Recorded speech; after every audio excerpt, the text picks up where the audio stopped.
హైకోర్టులో తెలంగాణ సర్కార్కు చుక్కెదురైంది. గతంలో స్థానికత ఆధారంగా 1100 మంది విద్యుత్ ఉద్యోగులను ఏపీకి పంపేసింది తెలంగాణ సర్కార్.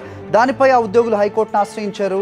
ఈ నేపథ్యంలో విద్యుత్ ఉద్యోగుల రిలీవ్ ప్రక్రియను నిలిపివేస్తూ హైకోర్టు ఉత్తర్వులు జారీ చేసింది. మరింత సమాచారం మా కరెస్పాండెంట్ వాసు అందిస్తారు. వాసు, తెలంగాణ ప్రభుత్వానికి హైకోర్టులో చుక్కెదిరినట్లుగా తెలుస్తోంది. గతంలో కూడా ఇలాంటి సంఘటన జరిగినట్లు మనకు తెలుస్తోంది. సో ఏం చేయబోతోంది తెలంగాణ సర్కార్? తొందరపాటు చర్యగా మనం అనుకోవచ్చా?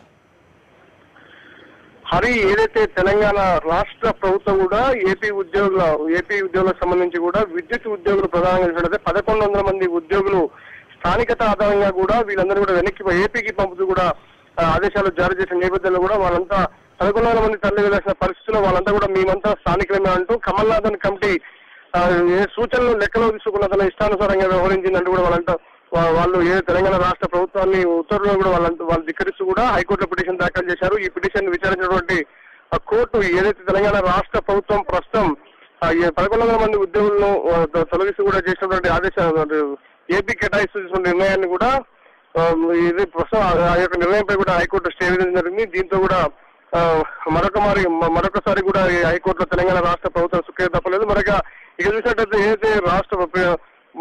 ఏదైతే ఇటీవల కాలంలో కూడా తెలంగాణ రాష్ట్ర ప్రభుత్వం నుంచి ఉన్నటువంటి ప్రిన్సిపల్ సెక్రటరీల వ్యవహారానికి సంబంధించి కూడా ఈ రోజు కూడా ఏదైతే గుత్తా సుఖేందర్ రెడ్డి ఎంపీ కూడా పిటిషన్ దాఖలు చేశారు. గతంలో హైకోర్టు ప్రిన్సిపల్ సెక్రటరీలందరినీ కూడా తొలగించాలని కూడా ఆదేశించిన నేపథ్యంలో ఇప్పటి వరకు పార్లమెంటరీ సెక్రటరీల వ్యవహారానికి సంబంధించి కూడా అందరినీ తొలగించాలని పార్లమెంటరీ సెక్రటరీ నియామకాలు చెల్లవంటూ కూడా గతంలో గుత్తా సుఖేందర్ రెడ్డి హైకోర్టు ఆశ్రయించారు. ఈ నేపథ్యంలో గతంలో హైకోర్టు ఆదేశాలు ఇచ్చింది. వాళ్ళందరినీ తొలగించాలని కూడా ఆదేశించిన నేపథ్యంలో ఇప్పటి వరకు ఎలాంటి నిర్ణయం తీసుకోలేదని కూడా ఈ రోజు మరొక పిటిషన్ కూడా సుఖేందర్ రెడ్డి అంటే కోర్టు ఉత్తర్వులను ధిక్కరించారంటూ కూడా తెలంగాణ రాష్ట్రపతిపై మరొక ధిక్కారణ పిటిషన్ వేసిన నేపథ్యంలో కూడా కొద్దిసేపటి క్రితమే తెలంగాణ రాష్ట్ర ప్రభుత్వం హైకోర్టు తెలవడం జరిగింది. వీరందరూ కూడా పార్లమెంటరీ సెక్రటరీలు అందరినీ కూడా త్వరలోనే తొలగిస్తామని కూడా కోర్టు తెలిపిన పరిస్థితి. ఈ రెండు వ్యవహారాలు ఏదైతే విద్యుత్ ఉద్యోగులు కావచ్చు, పార్లమెంటరీ సెక్రటరీల వ్యవహారం కావచ్చు, ఈ రెండు విషయాల్లో కూడా తెలంగాణ రాష్ట్ర ప్రభుత్వానికి ఈ రోజు హైకోర్టులో ఇలాంటి పరిస్థితి నెలకొల్సిన వచ్చింది. హరి, ఓకే వాసు.